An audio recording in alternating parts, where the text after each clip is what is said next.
The manila envelope trembled in my hands as I sat in my car outside the lawyer's office, grandmother's funeral flowers still wilted on my dashboard. Inside was a birth certificate I'd never seen, with a different man's name where my father's should have been. But it wasn't the certificate that made my breath catch. It was the bank statement showing monthly deposits for 34 years, all from him. All the money that had paid for my college, my wedding, my children's daycare. Every dollar I thought came from Dad's overtime had actually come from a stranger whose eyes I suddenly recognized in my own reflection in the rearview mirror. My sister's cruel words echoed, "He's not your real father." But now I knew something she didn't, something that would change everything about what family really means. My name is Grace, and until 3 days ago, I thought I knew exactly who I was. The first shovel of dirt hit grandmother's casket with a sound that made me flinch. Not because of the death, I'd been preparing for that for months, but because my sister Melissa chose that exact moment to lean over and whisper, "He's not your real father, right?" I stood there in my black dress, my 4-year-old daughter tugging at my skirt, my husband's steadying hand on my elbow, and felt the ground shift beneath my feet in a way that had nothing to do with the soft cemetery soil. "What did you say?" I whispered back, but Melissa had already turned her attention to the pastor's closing words, her face a mask of appropriate grief that I now wondered if I'd ever truly understood. The reception afterward was a blur of casseroles and condolences. I moved through grandmother's house like a sleepwalker, accepting hugs from relatives whose faces suddenly seemed foreign. Dad, the man I'd called Dad for 34 years, sat in grandfather's old armchair, looking smaller than I'd ever seen him. His eyes, those soft brown eyes that were nothing like my green ones, found mine across the room, and he smiled with such genuine warmth that my chest tightened. "Grace, honey, could you help me in the kitchen?" My mother appeared beside me, her voice carefully neutral. She'd perfected that tone over decades of keeping family secrets, though I hadn't known it at the time. In the kitchen, she handed me grandmother's old mixing bowl and started pulling ingredients from cabinets with mechanical precision. "Your grandmother wanted you to have this," she said, not looking at me. She was very specific about that. "Mom." I set the bowl down harder than necessary. What did Melissa mean? Her hand stilled on a bag of flour. For a moment, the only sound was my daughter's laughter drifting in from the living room, where my husband was letting her climb on him like a jungle gym. "Your grandmother was dying, Grace." Melissa was angry about the will, about the house going to your dad instead of being split between us kids. "She says things when she's angry. That's not an answer." My mother turned then, and I saw something in her face I'd never noticed before, fear.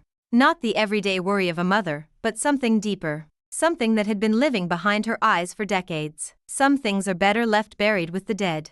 Before I could respond, my father appeared in the doorway. "The baby's getting fussy," he said to my husband, who was trailing behind with my daughter in his arms. "Thought Grace might want to feed her." I looked at this man who had walked me down the aisle, who had stayed up all night when I had pneumonia at 16, who had taught me to drive in the empty mall parking lot because I was too scared to practice on real roads. His face was kind and tired, worn down by grief and a lifetime of working double shifts to pay for my college education. "Dad," I started, but he was already reaching for my daughter, his whole face lighting up as she babbled at him in her incomprehensible toddler language. "There's my best girl," he murmured, and she squealed with delight. I watched them together and felt something crack inside my chest. Not like the first fracture in ice before it shatters completely.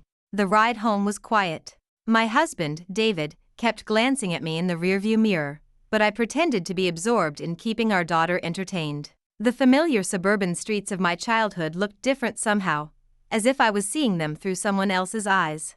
"You okay?" David asked as we pulled into our driveway. Our modest 2-bedroom house looked especially small next to our neighbor's sprawling colonial, but we'd been proud when we bought it 3 years ago. Dad had helped with the down payment, I remembered. Another one of those mysterious windfalls that always seemed to come at exactly the right time. "Just tired," I lied. Inside, I went through the motions of bedtime routine while my mind churned. Bath time, stories, the complicated negotiation of getting a 4-year-old to actually stay in bed. David handled it all with his usual patient humor while I stood in the hallway, staring at the family photos lining the wall.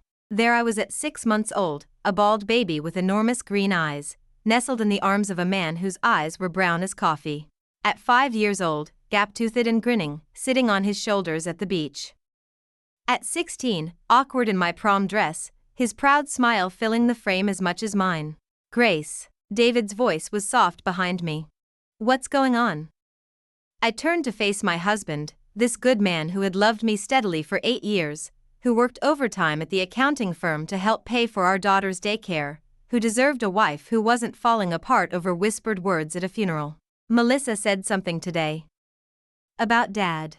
David's expression shifted into careful neutrality. He was an accountant. He understood the importance of gathering all the facts before drawing conclusions. What kind of something? She said he's not my real father. The words hung in the air between us like smoke.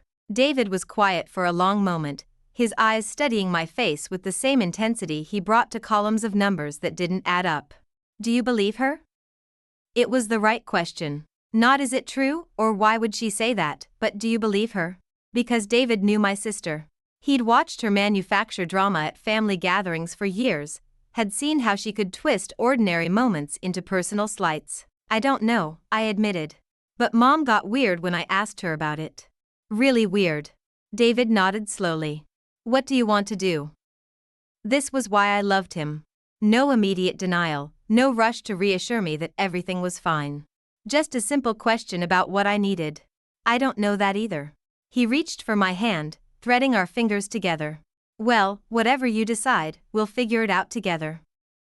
I squeezed his hand and tried to smile, but something cold was settling in my stomach. Because even as he spoke, I was remembering things.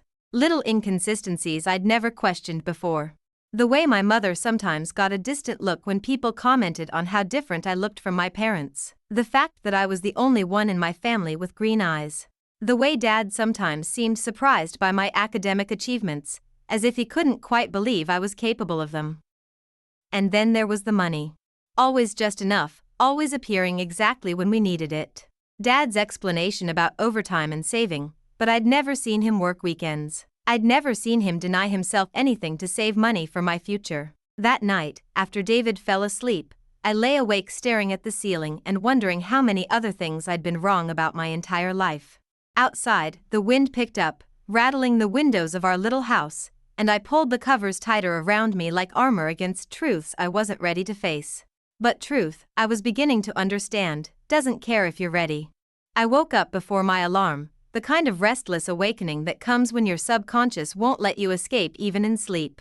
David was already in the shower. He always got up early on Mondays, something about getting a head start on the week's chaos.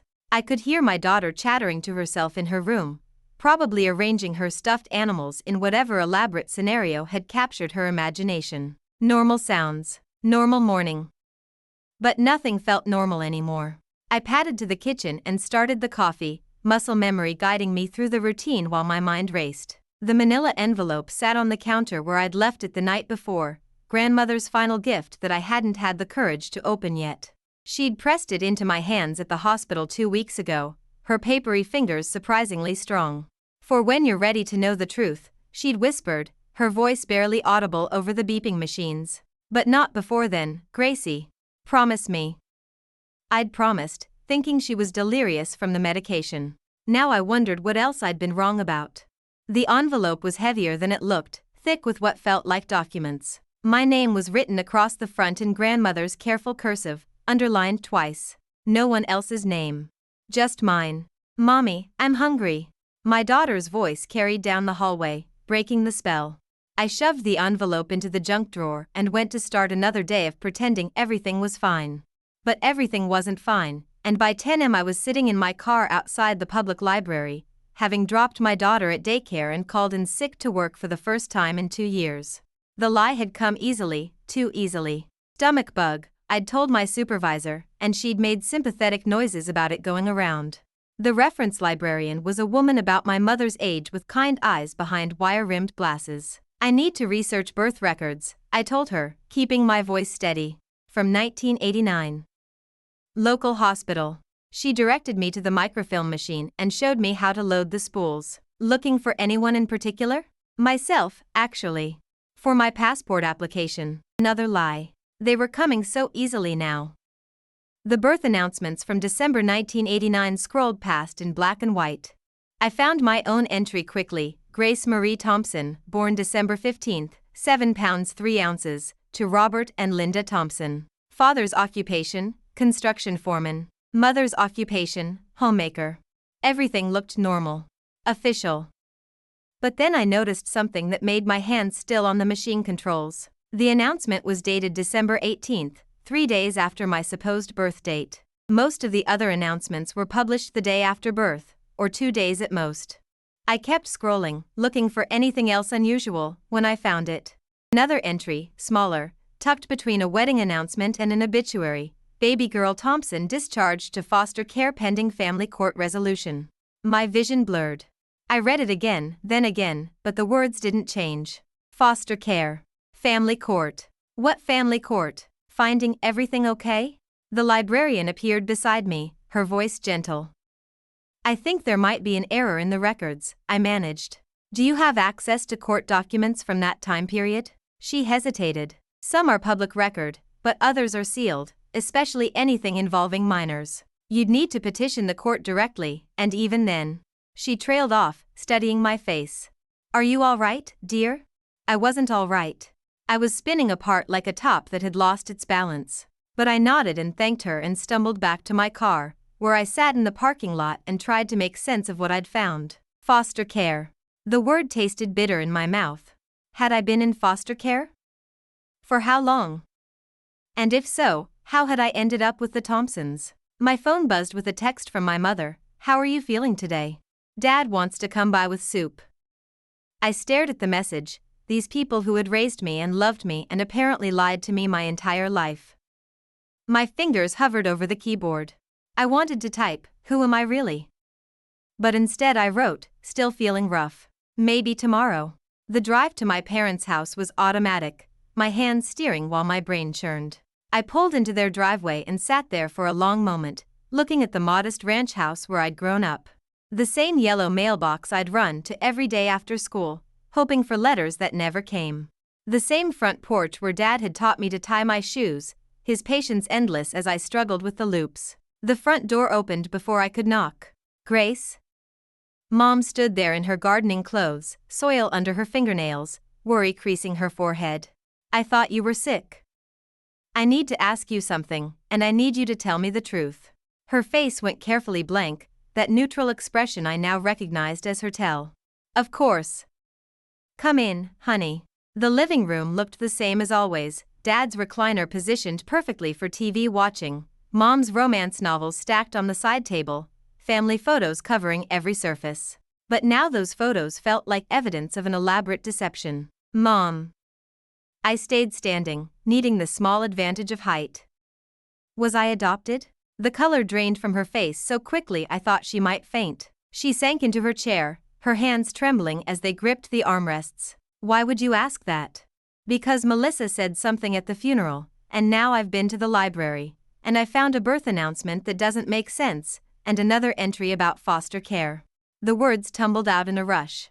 And because you're sitting there looking like I just accused you of murder instead of asking a simple yes or no question. Silence stretched between us like a wire pulled taut. Somewhere in the house, the grandfather clock I'd listened to my entire childhood marked the seconds with its steady tick. Finally, she spoke, her voice so quiet I had to strain to hear it.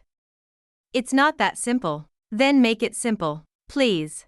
Her eyes filled with tears, but she didn't let them fall. You were 6 months old when you came to us. Through the county foster system. The words hit me like a physical blow. I sat down hard on the couch, my legs suddenly unable to support me. 6 months. I tested the words. So for the first 6 months of my life, I was with someone else. Your birth mother. Mom's voice was careful, clinical. She was very young. 17. She tried to keep you, but... She trailed off, her hands twisting in her lap. But what? She was living in her car, Grace. She had no family support, no job skills, no way to provide for you. The state stepped in. And you and Dad just happened to be available? Something flickered across her face, guilt, maybe, or shame. We'd been trying to have children for 8 years. We'd gone through the foster training, been on waiting lists. When the social worker called about you. She stopped, took a breath. You were the most beautiful baby I'd ever seen. Green eyes like little emeralds, and so alert. Like you were taking in everything around you. I thought of my own daughter, how fierce my love for her was, how the thought of losing her could bring me to my knees. What happened to her? My birth mother? I don't know. The adoption was finalized when you were 18 months old. After that, we lost touch with the system. You never tried to find out? Her face crumpled slightly. We were so afraid, Grace. Afraid that if we went looking, someone might decide we weren't the right family for you after all. The adoption laws were different then, less secure. We just wanted to keep you safe. I stared at this woman who had bandaged my scraped knees and cheered at my school plays and cried at my wedding. What was her name? Grace, what was her name, Mom? She closed her eyes. Rebecca. Rebecca Martinez. Rebecca Martinez. I had a birth mother with a name, with a story. Somewhere out there, maybe she was wondering what had happened to the baby she'd given up. Maybe she thought about me on my birthday. Maybe she looked for my green eyes in crowds. Is that why I look so different from you and Dad? You look like her, Mom admitted. Same eyes, same stubborn chin. Same way of tilting your head when you're thinking hard about something. I was tilting my head right now, I realized. It was unconscious, automatic. A gesture inherited from a woman I'd never known. Does Dad know we're talking about this? He knows you've been asking questions. We've been waiting for this day your entire life, honestly. Dreading it and expecting it. She finally let the tears fall. We love you, Grace. Nothing about that has ever been a lie. You are our daughter in every way that matters. But as I sat there in the living room where I'd played with dolls and done homework and brought David to meet my parents for the first time, all I could think about was the envelope waiting in my kitchen drawer. Grandmother's envelope, with whatever truth she'd been saving for 34 years. I need to go, I said, standing on unsteady legs. Grace, please. Let's talk about this properly. I can't. Not right now. I made it to my car before the shaking started. Not just my hands, but my whole body, as if I was coming apart at the cellular level. Everything I thought I knew about myself had just shifted, and I couldn't tell if the ground beneath me was solid or if I was free-falling through my own life. Rebecca Martinez. The name echoed in my head as I drove home through streets that suddenly felt foreign, past houses where people lived normal lives with normal families built on normal truths. The envelope was waiting where I'd left it, patient and inexorable as fate. The envelope sat on my kitchen counter like an accusation. I'd been staring at it for 20 minutes, coffee growing cold in my hands, while my mind reeled from everything Mom had just told me. Rebecca Martinez, 17 years old, living in her car. A girl who'd given birth to me and then lost me to a system that decided she wasn't enough. My phone buzzed. David texting from work. How's the stomach bug? Need me to pick up anything on my way home? I typed back, getting worse. Might be a long night. Another lie to add to the growing collection. The envelope's weight felt different now that I knew about the adoption. Heavier. More dangerous. Grandmother had waited until she was dying to give it to me, which meant whatever was inside was either too painful or too important to share while she was alive to face the consequences. I set down my coffee and picked up the envelope with trembling fingers. My name was written in grandmother's familiar handwriting, but underneath it, in smaller letters, I now noticed something I'd missed before: for my granddaughter, when she's ready to understand. The seal came away easily, as if it had been waiting decades to be opened. Inside was a stack of papers, official-looking documents, bank statements, and what looked like letters tied with a faded blue ribbon. On top was a note in grandmother's handwriting. Grace, I promised your father I would keep his secret until I died. You deserve to know who loved you enough to make sure you never wanted for anything. The choice of what to do with this knowledge is yours now. Love always, Grandma. My father. Not Dad, Robert Thompson, the man who'd raised me. My father. My biological father. The first document was a birth certificate, my real birth certificate. Father, Daniel Martinez. Mother, Rebecca Martinez. My hands stilled. Martinez. The same last name. Rebecca Martinez wasn't just some teenage girl who'd gotten pregnant. She was married. But if that was true, why had Mom said Rebecca was alone? Why had she made it sound like a teenage pregnancy with no support system? I kept reading. Daniel Martinez, age 19, occupation, U.S. Army. The birth was registered in December 1989, but there was a notation in the margin: father deployed overseas. Unable to sign. My biological father was a soldier. Had been a soldier. The present tense felt too presumptuous after 34 years. The next document made my breath catch. Adoption papers, but not the ones finalizing my placement with the Thompsons. These were different, earlier. A petition to surrender parental rights, signed by Rebecca Martinez alone. In the margin, a note from a social worker: father's consent obtained via military legal counsel.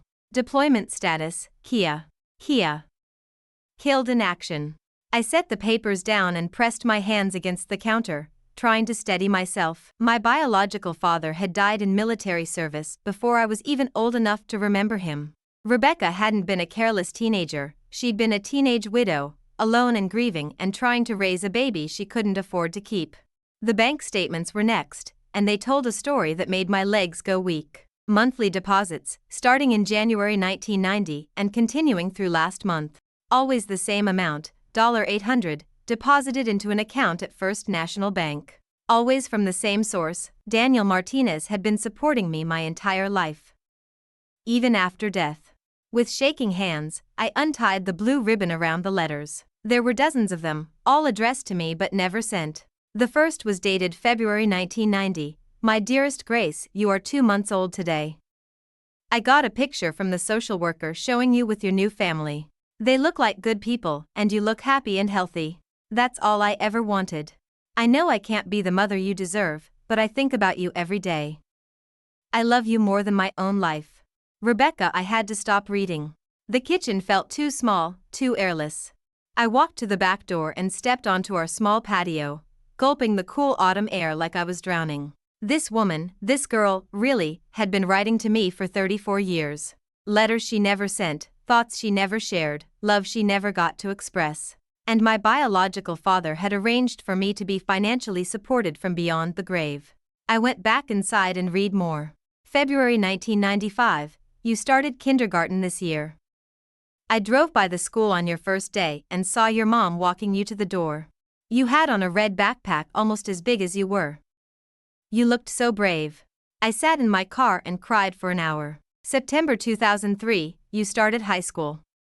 I saw your picture in the local paper, you made honor roll. I cut it out and put it in my scrapbook. I have hundreds of pictures of you now, collected from newspapers and yearbooks and social media when you got older. You're beautiful, Grace. You look just like your father.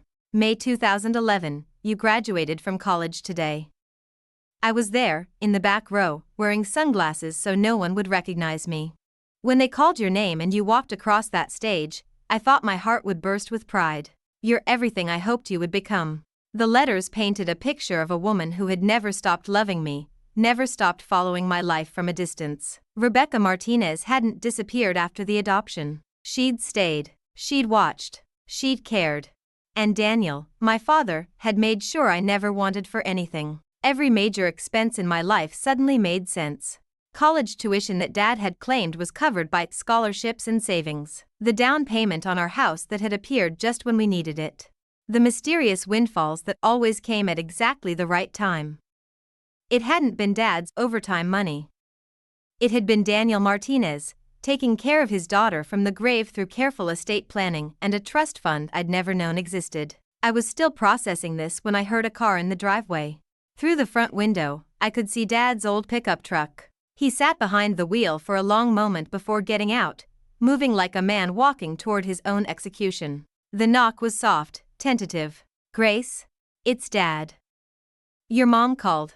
I opened the door to find him standing there with a container of homemade soup and the most heartbroken expression I'd ever seen. This man who had loved me and raised me and never once made me feel like anything other than his cherished daughter. Can I come in? I stepped aside, and he set the soup on the counter, his eyes immediately finding the scattered papers. His shoulders sagged as he recognized what they were. So you know, he said quietly, some of it. I held up the bank statements. Did you know about these? He nodded, sinking into one of our kitchen chairs like the weight of 34 years was finally too much to bear. Daniel's lawyer contacted us about 6 months after the adoption was finalized.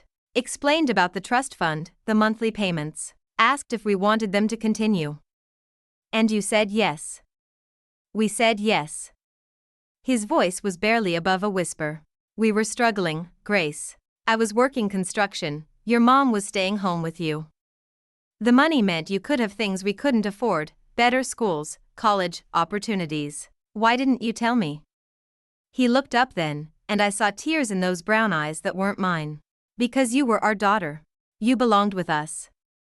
And we were terrified that if you knew about Daniel, about Rebecca, you might want to find them instead. So you let me believe lies my entire life. We let you be loved, he said fiercely. Every single day, from the moment you came to us until right now, we loved you with everything we had. That's not a lie, Grace. That's the only truth that matters. I wanted to be angry with him. I should have been furious. But looking at this man who had taught me to ride a bike and scared away monsters under my bed and walked me down the aisle at my wedding, all I felt was a deep, aching sadness for how complicated love could be. There's more, I said, showing him the letters. Rebecca's been watching me my whole life. Writing to me. His face went pale. Writing to you? Letters she never sent. But she's been there, Dad. At my graduation, probably at my wedding. She's been following my life from a distance for 34 years. The silence stretched between us, filled with the weight of secrets and choices and love that had been expressed in shadow for more than 3 decades. Do you want to find her? He asked finally. The question hung in the air like smoke. Did I want to find the woman who had given birth to me, loved me from afar, and written me letters for 34 years? Did I want to discover what my life might have been like if Daniel Martinez had lived to come home from war? I don't know, I whispered. But even as I said it, I was thinking about the return address on the most recent envelope. Rebecca Martinez still lived in the same town, still drove by my old school, still followed my life in the local paper. She was 20 minutes away, and she had no idea I finally knew she existed. The address from the latest letter led me to a modest apartment complex on the outskirts of town, the kind of place where people live when they're getting by but not getting ahead. I'd been sitting in my car for 40 minutes, watching people come and go, young mothers with strollers, elderly men walking small dogs, teenagers loud with after-school energy. Rebecca Martinez lived in Building C, Apartment 2B. A second-floor unit with a small balcony where someone had hung wind chimes and planted flowers in mismatched pots. The kind of touches that said this was home, even if it wasn't much. My phone had been buzzing with messages I couldn't bring myself to answer. David wondering if I was feeling better. Mom asking if we could talk. Dad texting a simple I love you that made my chest ache. Even my daughter's daycare had called. Apparently she'd been asking for mommy all afternoon. But I couldn't face any of them yet. Not until I understood who I really was. The front door of Building C required a buzzer, and I stood there staring at the list of residents until the letters blurred. Martinez, R, 2B. Such a simple thing, a name on a piece of tape, but it represented 34 years of questions I'd never known to ask. Before I could lose my nerve, I pressed the buzzer. Hello? The voice was soft, tentative. Older than I'd expected, but then I realized she'd be 51 now. No longer the 17-year-old girl who'd given birth to me. Hi. I'm looking for Rebecca Martinez? A pause. Who's asking? I closed my eyes and took a breath that felt like jumping off a cliff. My name is Grace Thompson. I think you're my birth mother. The silence stretched so long I wondered if the connection had been cut. Then, barely audible, oh my God. The buzzer sounded, and I pushed through the door into a lobby that smelled like cleaning products and old carpet. The stairs to the second floor felt endless, each step taking me further from the life I'd known and closer to something I couldn't begin to imagine. She was waiting in her doorway when I reached the top. I recognized her immediately, even though I'd never seen her before. The green eyes were identical to mine, but older, sadder. Her dark hair was streaked with silver and pulled back in a simple ponytail. She wore jeans and a sweater that had seen better days, and she was staring at me like I was a ghost. Grace, she whispered. Hi. We stood there for a moment that felt eternal, mother and daughter, strangers and family all at once. She was smaller than I'd expected, probably 5'4" to my 5'7". But everything else, the way she held her head, the shape of her hands, the way her eyes crinkled when she was trying not to cry, felt like looking in a mirror that showed me my future. Would you like to come in? Her apartment was tiny but spotless, decorated with thrift store finds and plants that thrived despite the limited light. What dominated the space, though, were the photographs. Hundreds of them, covering every surface and most of the walls. Pictures of me at every age, from newspaper clippings and school yearbooks and what looked like long-distance surveillance photos. My high school graduation. My wedding day. Recent pictures of my daughter playing in our front yard. "You've been watching me," I said, and it came out more accusatory than I'd intended. She flinched. "I know how it looks. I know it seems." She gestured helplessly at the photo gallery that was her living room. "I never approached you. I never interfered. I just needed to know you were okay." I walked closer to examine the pictures. They were organized chronologically, like a museum exhibit of my life. Here was me at 6, missing my front teeth in a school photo. At 16, awkward in my prom dress. At 25, glowing in my wedding gown as Dad, Robert, walked me down the aisle. "This one," I pointed to the wedding photo. "You were there?" "In the back. I left right after the ceremony." Her voice was barely above a whisper. "You looked so beautiful, so happy." I found myself studying her face, looking for resemblances I'd never had the chance to notice. The stubborn set of her jaw that Mom had mentioned. The way she twisted her hands when she was nervous, exactly like I did during job interviews or difficult conversations. "Why now?" she asked. "After all these years, why are you here?" I told her about grandmother's funeral, about Melissa's cruel revelation, about the envelope full of secrets. As I talked, Rebecca sank into a worn armchair, her face cycling through expressions I couldn't read: relief, fear, hope, regret. "Your grandmother knew about me?" "She knew about everything. The letters, the trust fund from Daniel." I paused. "My biological father." "Your husband." Her face crumpled at the mention of his name. "Danny. God, I haven't talked about him with anyone in years. Tell me about him." She was quiet for so long I thought she might refuse. Then she got up and disappeared into what I assumed was her bedroom, returning with a shoebox that had been handled so many times the cardboard was soft at the edges. "He was 19 when we met, I was 16. He was this sweet, funny kid from East LA who joined the army because he wanted to see the world and send money home to his mother." She opened the box and pulled out a photograph, a young man in military uniform with my green eyes and a smile that lit up his entire face. "We got married 3 days before he shipped out to the Gulf War. I was already pregnant, but we didn't know it yet." She handed me the photo, and I stared at this man who was my father, trying to find pieces of myself in his features. "He was so excited when I told him about you in a letter. He wrote back this long, rambling thing about all the places he wanted to take you when he got home, all the things he wanted to teach you." Her voice broke. "He never got to meet you. How did he die?" "IED. 3 months before you were born. His convoy was heading to deliver supplies to a refugee camp." She wiped her eyes with the back of her hand. "He was trying to help people when he died. That's the kind of man he was." I held the photograph of Daniel Martinez and tried to feel some connection to this stranger who had loved me before I was born, who had arranged for my care even in death. But he was an abstract concept, a name on documents and bank statements. He hadn't taught me to ride a bike or scared away monsters or walked me down any aisles. "The money," I said. "The trust fund. Did you know about it?" She nodded. "Danny set it up while he was deployed. Made sure that if anything happened to him, you'd be taken care of. His army life insurance, his death benefits, everything went into that trust." She looked down at her hands. "I could have used that money. God knows I needed it. But it wasn't mine. It was his gift to you. Why didn't you try to get me back?" "Later. When you were older, more stable." The question hung between us like an accusation. She was quiet for a long time, staring at a picture of me at my college graduation. "Because you belonged somewhere else," she said finally. "I watched you with them, your parents. I saw how they loved you, how they provided for you. What kind of mother would I have been to tear you away from that just because I was finally ready? But you never stopped wanting me. Never." The word was fierce, definitive. "Not for a single day. But wanting you and deserving you are different things." I thought about my own daughter, about the fierce love that could make me do anything to protect her happiness, even if it meant sacrificing my own. "You gave me up twice. Once as a baby, and again every day after that when you could have tried to contact me. Yes. The simple answer hit me harder than any justification would have. She owned it completely, this sacrifice that had shaped both our lives. Do you regret it?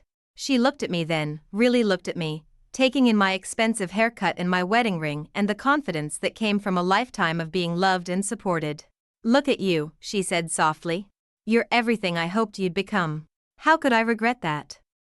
The wind chimes on her balcony caught a breeze, filling the silence with soft music. Around us, the photographs of my life created a shrine to choices made and unmade, to love expressed in shadow and silence. My phone buzzed with another text from David, starting to worry.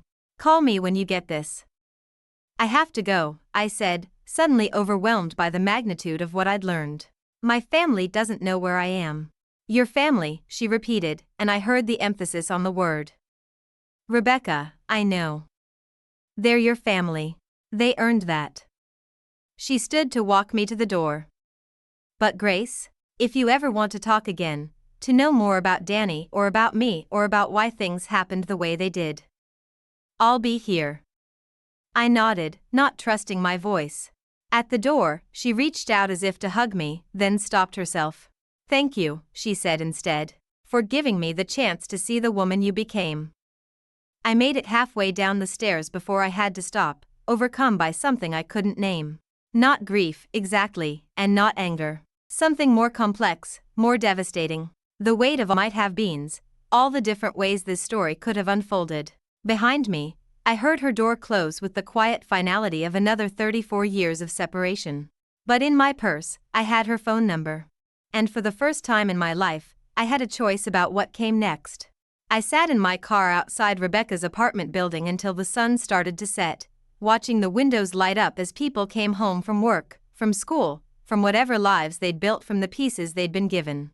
My phone had gone from buzzing to silent. David had stopped texting, which meant he was either furious or planning to call the police. The drive home took me past all the landmarks of my childhood. The elementary school where Dad had taught me to ride a bike in the empty parking lot on weekends. The ice cream shop where Mom had taken me every Friday after piano lessons. The high school where I'd learned to drive in the same driver's education car that had terrified 3 generations of teenagers. All of it looked different now, like seeing familiar places through someone else's prescription glasses. These were still my memories, but they belonged to a different version of myself, the Grace who hadn't known about Daniel Martinez or Rebecca's silent vigil or the trust fund that had shaped every major decision in my life. David's car was in the driveway when I got home, which meant he'd left work early. Through the front window, I could see him in the living room with our daughter, probably trying to explain why Mommy wasn't there to read bedtime stories. The guilt hit me like a physical blow. I sat in the car for another few minutes, trying to figure out how to walk into my house and pretend everything was normal when everything had fundamentally shifted. The front door opened before I could decide, and David appeared on the porch, his face a mix of relief and worry. Grace? What the hell is going on? I got out of the car slowly, my legs stiff from sitting too long. I'm sorry. I know you've been worried. Worried? He stepped closer, and I could see the stress lines around his eyes. You've been gone for 8 hours. You called in sick to work, but your mom said you left her house this morning upset about something. I've been imagining car accidents and hospital visits and, he stopped, really looking at my face. Where have you been? I met her, I said simply. My birth mother. David's expression shifted from relief to something more complicated. He glanced toward the house, where our daughter was probably wondering why her parents were having serious conversations on the front lawn. Let's go inside, he said. Our daughter ran to me the moment I walked through the door, wrapping her small arms around my legs with the fierce possessiveness of a 4-year-old who'd been worried about her missing parent. I picked her up and held her tight, breathing in the familiar scent of her hair, letting her solid warmth anchor me to this life I'd built. Mommy, where were you? Daddy said you were sick, but you don't look sick. I had some things I needed to figure out, I said, which was both true and completely inadequate. David handled bath time and bedtime routine while I sat at the kitchen table, staring at the envelope that had started this whole unraveling. The letters from Rebecca, the bank statements, the photograph of Daniel Martinez, all the evidence of a parallel life I'd never known existed. David said when he finally joined me. Start from the beginning. So I did. I told him about the library research, about confronting Mom, about the trust fund that had been supporting us without our knowledge. I told him about Rebecca's apartment full of photographs and Daniel's final gift from beyond the grave. David listened without interrupting, his accountant's mind probably cataloging the financial implications even as his husband's heart worried about the emotional ones. Jesus, Grace. He rubbed his face with both hands. No wonder you've been spinning out. I don't know what to do, I admitted. I don't know how to process any of this. What do you want to do? It was such a David question, practical, focused on action rather than emotion. But for once, I had an answer. I want to stop living with secrets, I said. I want to figure out how to honor everyone who loved me, including the ones I never knew about. Over the next 3 days, I made a series of phone calls that felt like stepping off cliffs. The first was to Rebecca. I've been thinking about what you said, I told her. About watching me from a distance all these years. I want you to stop. The silence on the other end of the line was so complete I wondered if she'd hung up.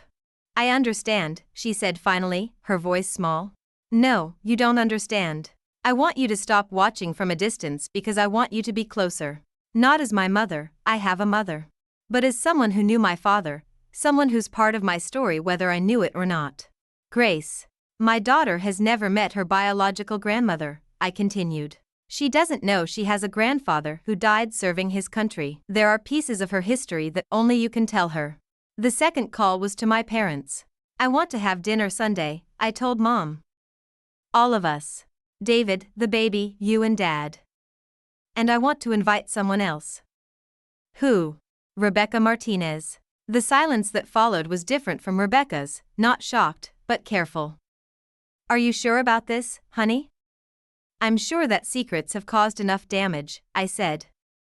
I'm sure that everyone who loves me deserves to be acknowledged. The third call was to a lawyer, because David was right, there were financial implications to consider. The trust fund that had been supporting us was substantial, more than I'd realized.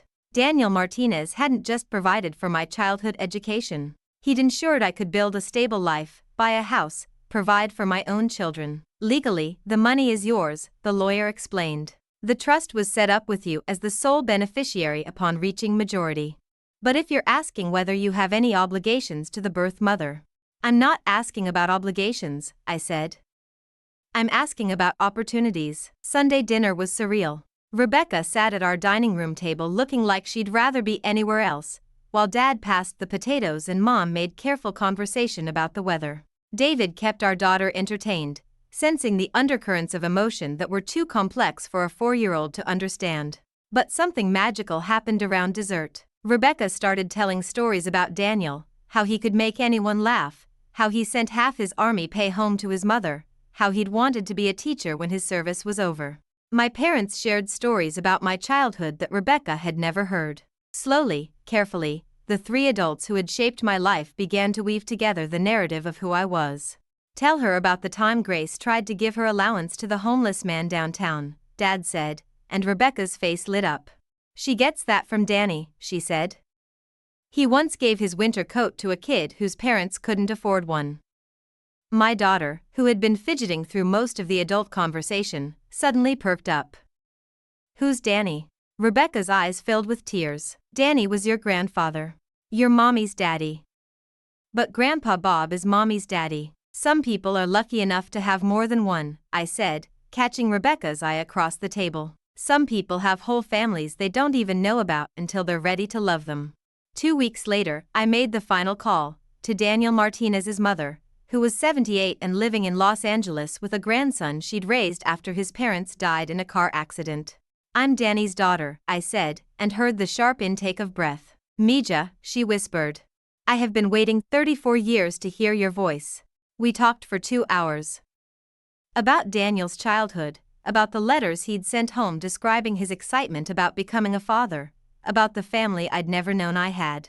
She sent me pictures, Daniel as a little boy, his high school graduation, his wedding to Rebecca. But the most precious thing she sent was a letter Daniel had written to me 3 weeks before he died, sealed in an envelope with instructions to give it to me when she's old enough to understand what love really means. The letter was short, written in careful handwriting on army stationery, My beautiful Grace, I will never get to hold you or teach you to ride a bike or walk you down the aisle, but I want you to know that you are loved beyond measure. Every choice I make, every sacrifice I'm willing to accept, is because you exist. Be kind to your mother, she loves you more than her own life. Be grateful to whoever raises you, they are chosen family, the best kind. And remember that love isn't diminished by distance or time or even death.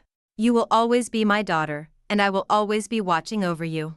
Te amo para siempre. Papa, I read the letter sitting in my car outside my daughter's daycare, and for the first time since this whole journey began, I cried. Not from grief or confusion or anger, but from the overwhelming realization that I had been loved by more people and in more ways than I had ever imagined possible. That evening, I sat down with David and a financial advisor and made a decision that felt like the first truly adult choice of my life.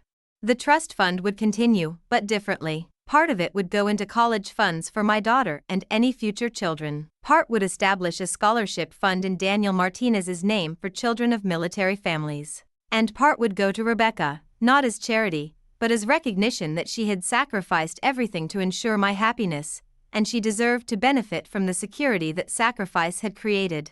Are you sure about this?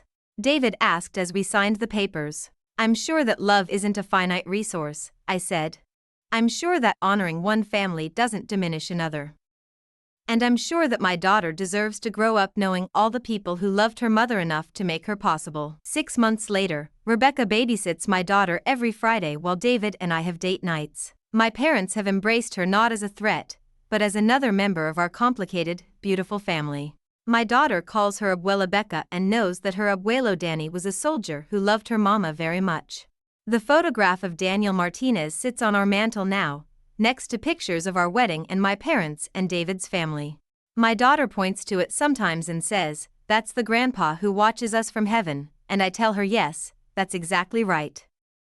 I still don't know what my life would have been like if Daniel had lived, if Rebecca had kept me, if different choices had been made by different people at different times.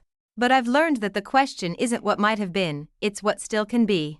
Family, I've discovered, isn't about blood or law or even the people who raise you. It's about choice. It's about deciding that love is big enough to include everyone who helped make you who you are. And love, it turns out, is bigger than I ever imagined possible.